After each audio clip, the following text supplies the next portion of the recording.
The conflict between Russia and Ukraine is intensifying and becoming deadlier. Kiev says 2 ballistic missiles blasted a military training facility and nearby hospital in Ukraine, killing at least 51 people and wounding more than 200.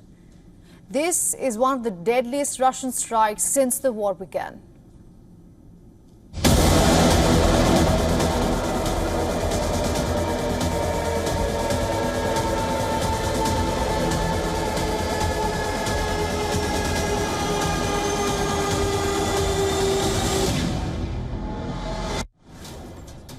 In a shocking display of military might, Russia unleashed a relentless assault on Ukraine, leaving a trail of destruction in its wake. The city of Poltava bore witness to the ferocity of these attacks, with shattered buildings and broken lives littering the landscape. The toll is staggering. Dozens dead and hundreds wounded in what is being described as one of the deadliest offensives against Ukraine till date. I have received preliminary reports on the Russian strike on Poltava. According to currently available information, 2 ballistic missiles hit the territory of an educational institution and a nearby hospital. One of the buildings of the Institute of Communications was partially destroyed. People found themselves under the rubble.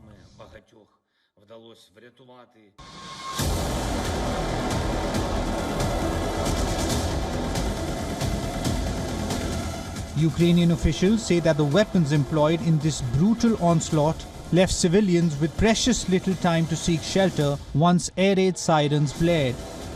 The past week has seen a marked intensification of Russia's missiles and drone strikes, with Ukraine enduring its heaviest bombardment yet. Hundreds of ballistic and cruise missiles have rained down, overwhelming Ukrainian air defense and causing death and destruction. Ukraine launched its own counteroffensive, deploying over 150 drones to target Russian infrastructure, including an oil refinery near Moscow and a power station. Kyiv has been pushing for more long-range weaponry. The US is reportedly close to finalizing an agreement to provide Ukraine with long-ranging cruise missiles capable of reaching deep into Russia. However, Kyiv may have to wait several months as technical issues are resolved before any shipment can be made. The US has been cautious in supplying weapons that could strike within Russia, wary of escalating the conflict further and potentially drawing NATO into the war or provoking a nuclear response. On the battlefield, Russian forces continue to make advances in eastern Ukraine, where fighting is particularly intense near the city of Pokrovsk. President Zelensky has acknowledged the mounting challenges as Russian troops gained control of 477 square kilometers of Ukrainian territory in August alone, Moscow's largest territorial gain in nearly a year. Bureau Report, WION World is One.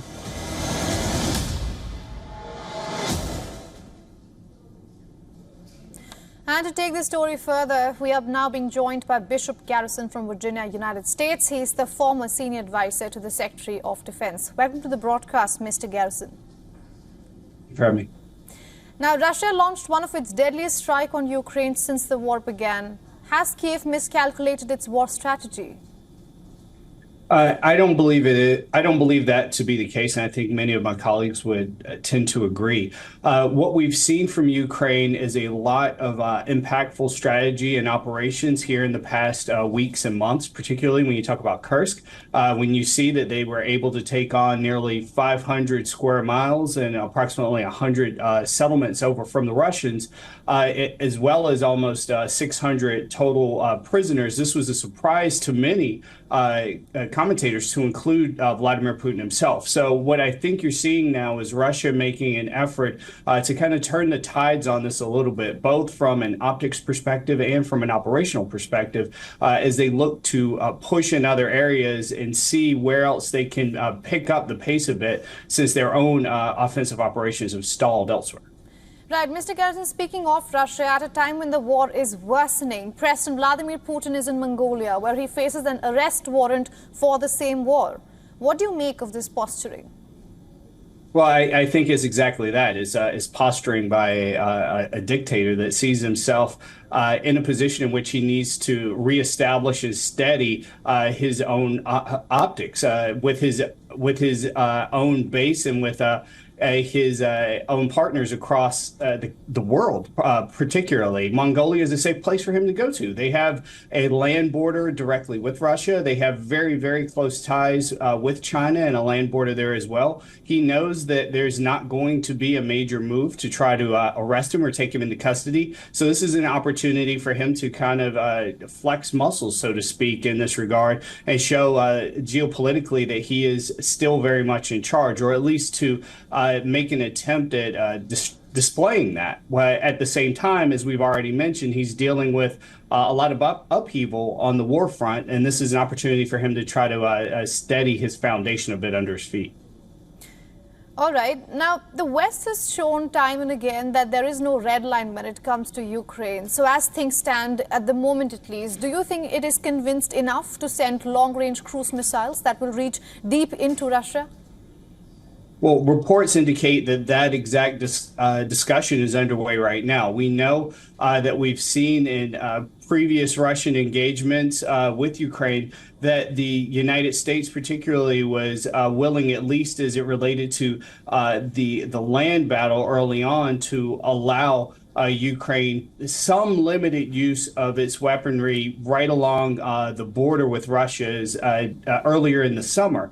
However, when you talk about something like long-range cruise missiles, have up to 300 kilometers or roughly 187 mile range, that's slightly different. That's going to take you much deeper into Russian territory, and it creates an entire new group of policy and operational concerns, particularly when you talk about what civilians might look like. You look at second and third tier effects in terms of our engagement within the war itself and what we operationally would be supporting Ukraine with at that point. There's a much larger discussion that has to happen around the use of that type of technology. And from what we've gathered, that's exactly what is taking place right now. It still remains to be seen whether or not this is a step the United States is willing to take. But the fact that the government is at a point in which they're at least discussing it should show many how serious and dedicated they are to the continued survival of Ukraine as people.